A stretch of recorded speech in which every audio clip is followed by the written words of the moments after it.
থাকি কালশির 1 নম্বর লাইন পাশা। আপনার নাম? আমার নাম হেনা আক্তার। হ্যাঁ, আপনার সমস্যাটা?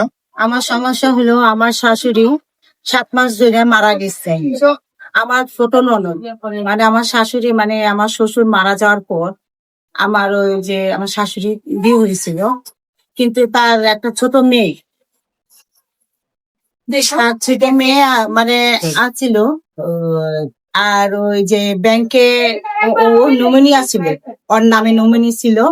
তো ওই টাকাটা নিয়ে আসছে 4,61,000 টাকা। তো 4 লক্ষ টাকা নিয়ে আসছে। আমার হাজবেন্ড জিজ্ঞাসা করছিল যে কত টাকা পাইছে, বলতেছে আমি 4 লক্ষ পাইছি। তো 4 লক্ষ কিসের জন্য পাইছে, আর বাকি টাকা কি করছো? তাই বাকি টাকার কথা ভুলে যাও। তখন আমার হাজবেন্ড বলতেছে যে বাকি টাকা ভুলে যাবো কিসের জন্য, ওই টাকাটা হিসাব দে, কি হয়েছে এটা বল আমারে।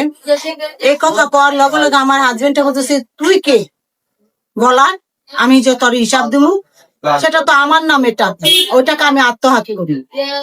কথা ভালো কথা, তুই আমার কাছে তো টাকাটা দিবি।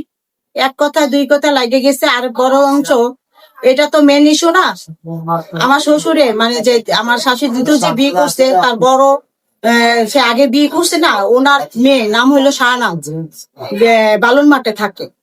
ও আবার ও যে মাদক কারবারি করে, হিরোন বাবা ইয়াবা এইগুলা গাঁজা এইগুলা করে। ও যখন এখানে মানে ধরেন দরানি খায় পুলিশে, তখন আমার শাশুড়ির বাসায় যায়। তখন আমি অনেক জীবনও দেখি নাই, কিন্তু আমার শাশুড়ি মরার পর ওখানে স্থান নিচ্ছে, নেওয়ার পরে এখানে আদান প্রদান করে।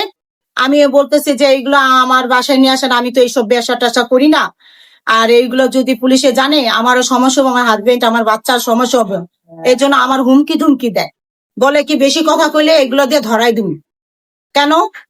তারপরে এক পর্যায়ে এইটা পরের দিন আমি বলছি, সে বালুর মাঠে গুন্ডা বান্ডা নিয়ে আসছে, এই নিয়ে আতাহাতি পাড়াপাড়ি মারামারি লাগে, দাও নিয়ে আসছে, বুঝছেন? এই হইলো মেন কাহিনী।